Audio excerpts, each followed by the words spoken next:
Welcome back! Oh my gosh, happy Arvo. What a beautiful Arvo. I mean, it's storming and cloudy and disgusting outside, but we're inside and it's beautiful in here. I've got this video today. Here's what no one tells you about Australia. This might be the final key to me unlocking all the knowledge about Australia. This is the final bit that no one told me before, and it's by Welcome To. Interesting channel name, just Welcome To. Welcome To. I like it. Go check out their channel. And here's what no one tells you about Australia. Let's do it. If you're planning a trip to Australia, you can do some online research and find out what currency we use, what side of the road we drive on, how much sunscreen to pack. But there's just some things that no one tells you about Australia. I want to know what SPF is very common in Australia. Like what's the SPF everybody's going out? Because here in the States, SPF 30 to, if you're getting extreme, SPF 50. That's what you got to get, okay, if you're going to like Florida. I don't know, Australia, what is it down there? 9,000? Yeah, the kind of things you don't find out until you get here. So I went out to the streets of Brisbane, Australia to ask some locals and some tourists what some of those things are. Nice. Do you have any tips for anyone coming here that, they might not find out online? Just be very, don't be shy or anything. We're a very loud and outspoken country. A lot of people like to drink a lot and like to swear a lot, so hopefully you don't get offended easily and everyone will get along great with you. What I've noticed overseas compared to here is that... Well, it's a good thing I'm not the typical offended American, so maybe I'd be able to make it. Do a lot of people wear shirts like this that are like torn up all over? It's kind of cool. So hopefully you don't get offended easily and everyone will get along great with you. What I've noticed overseas compared to here is that when you bump someone, they apologise. So you bump someone, they apologise to you? Yeah, and you apologise as well, no matter whose fault it is. I feel like people Yeah. are more likely to apologise over here. Okay. So just get ready to say sorry a lot, is what you're saying. Not really, but it's nicer, I guess, that way. Yeah. It just apologise just in case. It definitely varies here in the States. If you're in like New York City, yeah, no one's gonna be like, I'm so sorry for you bumping into me. I'm so sorry. No. But if you're in the South or Midwest, yeah. Yeah, I'm from Italy, and I liked a lot people of Australia because they are very happy and friendly and awesome people, very generous. So that surprised you when you got here? Yeah. I like how happy this girl is. It's different in Italy. People aren't as nice? Not with tourists, no. Okay. They are more shy. And close, yeah. So one thing that I Interesting. found strange here is that I've seen a lot of Aussie people walking barefoot, and it's really strange for me because I'm not used to see. I'm now like looking at all the people in the background, like I'm trying to see if anybody's walking barefoot because that is just unheard of. If you're not at the beach, that's bizarre.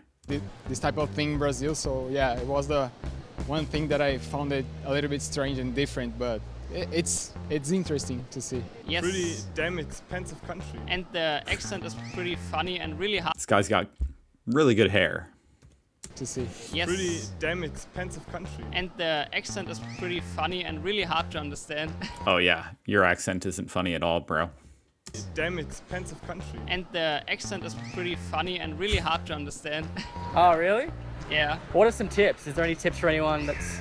I have struggled some of these videos. I've had to turn on the captions. This video, I don't know why I have the captions turned on. Probably from some other video. But some videos, it is necessary for me to have the captions on to understand some of the words. Oh, what did you say? What are some tips for anyone Yeah, coming your here? accent is quite hard. Oh, my accent. You got me. Yeah, plan your travel route and yeah, have enough money with you. Go to Big W because it's a very cheap Big store. W? It's very expensive here. Is that like Walmart, the Big W? Just a different name, like Macca's? No. For us Germans. Yeah. If you go to Australia, you should maybe notice that, take a lot of money with you. Everybody's just talking about how expensive it is. There's not a whole lot you can do. If you can't afford it, I guess you just shouldn't go. There's not really much a better way to prepare for that. You can't just take a bunch of money with you. Much more Some people don't have a bunch of money, is what I'm trying to say. expensive than Germany. much more expensive, like triple the price probably. Triple? Yeah. Guys. I'm going to Germany. 1.5. Let's just imagine, guys, like, okay, for example, cigarettes or alcohol is like 3 to 4 times the price. For example, in Germany, for like 1 vodka, you pay like $7, like $7 and here it's like 40. Wow. So it's For one vodka? $7, like 7. What size or what are you talking about? One vodka? I don't know what that unit is. What's the unit? Like a bottle? Because you can buy. I mean, here, if you want a $7 bottle of vodka, you can buy it. But you can also buy a $300 bottle. $7 and here it's like 40. Wow. So it's 6 to 7 times the price. But when it comes to like normal groceries you need every day, like vegetables or something, it's still cheaper. It's still more expensive, but not that much more expensive. Oh, the cold in winter. You know, I'm from a warm climate, so by the time it's now cold in winter, I'm like shivering. It's cold. I never would have thought that someone's talking about how cold it would be in Australia. I did see that it can, I guess, snow. I guess it can. That's what I've heard. That's what you guys have told me in the comments. It can snow. I don't know. Does that mean it just barely will sometimes get to freezing? Because here it can get like below freezing in America. The cold is different. I think that will surprise people because most people find that it's hot when they come over here. Yep. And by below freezing, I actually meant below zero, which is way below freezing. Below zero Fahrenheit. Because they are coming from Europe, where Right, it's yeah. minus 20, minus 19, and they come here and they're like, guys, but I'm coming from where it's almost every year it's 35, 25, 30. So by coming here, it gets cold. Why does America have to have this freaking stupid system of measurement? Like, why do we use Fahrenheit? I don't understand. Everyone else uses Celsius. So I guess think about where you're coming from and compare it to Australia's weather. Yes, that's it. So I'm from Ireland originally, and I guess one thing that people should look into is if you're going to do farm work for your second year, it takes a lot longer than 88 days. Can you explain what that means for somebody else? I have no idea what he's talking It takes about. a lot longer than 80. If you're going to do farm work? Can you explain what that means for somebody who doesn't understand what you're talking about? So to get a second year extension on your visa, you have to do 88 days of regional work, but it's not like you're going to get 88 days in a row. You have to do like 88 actual work days, and with rain, with different things, that could take 5 or 6 months. So be prepared for hostel life a little bit longer than you thought. So you're here in your second year? Yeah. Yeah. Absolutely. And have you done all that farm work? Yep. 6 months later. Wow. I wonder why they're calling it farm work. Literally, farm work, is that a special type of visa if you're willing to go there and do farm work? Find it. What did you have to do? It was tough, but I was picking sweet potatoes in Bundaberg, and I guess I was lucky because I had someone with me. If you're by yourself, very, very tough. But we got through it. It's well worth it. It's a great country to live in, but just be prepared. So it's worth it to extend your visa for anyone Absolutely, watching? 100%. So I come from France, and the Australian accent is very difficult to understand. I understand more the French people than the Australian people, but it's okay. If you speak slowly, it's okay. I can understand. One can find the local dialects of the people unusual sometimes, but if they try to get the real meaning from the people, they can ask them again or request them repeat what they said. So if people look up phrases online, that'll I don't know what this guy just tried to tell me. do pretty well for them. Yeah, people can get these words. Basically, there's different dialects. And, same thing everybody else is saying, that there's a strong accent, difficult to understand, which is interesting because these people are from, like, a lot of them, English is their second language. So I can't imagine how difficult a second language with an accent that you are not used to. Yeah, that would be super hard. Online, yeah. You see, when you come to Australia, it doesn't matter that you know how to speak English, that you speak good English.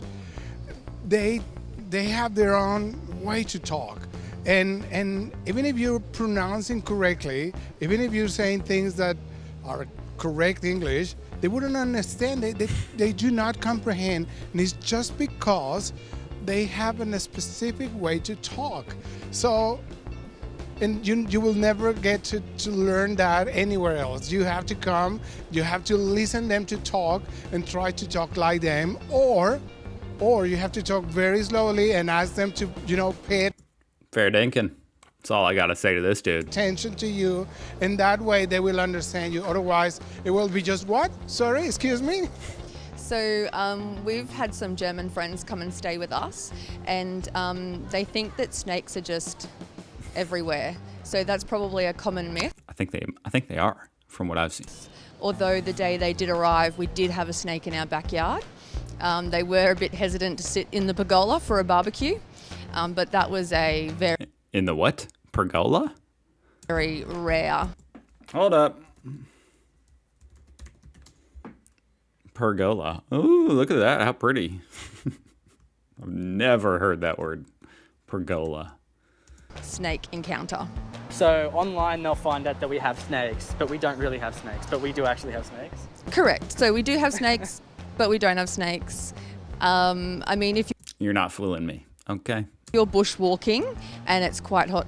I know that you guys have a lot of snakes because the videos I've seen of people handling snakes, nowhere else in the world do you see people handling snakes like this. So it's just because you guys have so many snakes, you're used to it. Obviously, you need to be wary, but they're not out to attack you. You can come to Australia and be safe. Right, I just watched that video about like the 10,000 things that'll kill you in Australia, but yeah, sure. Okay, so that was pretty interesting, I feel like most people said it was the accent, the dialect, and that it's expensive. I'm not too worried about it. I spend half my day watching Australian videos, so I think I understand the Australian accent good enough at this point. And yeah, I'm just gonna have to save up some money. But what can you do? I mean, yeah, it's gonna be expensive when you're trying to live in paradise. Paradise ain't cheap, turns out. Okay, well, that was fun, guys. Is Australia safe? Ooh, yeah, I think it is like one of the most safe countries. Anyway, thank you for joining me on this beautiful Arvo. I hope you guys are having a great Arvo or a great day. I say Arvo way too much. If you subscribe, that's awesome. Thank you so much for doing that. But thank you just for watching, and I'll see you in the next one. Goodbye.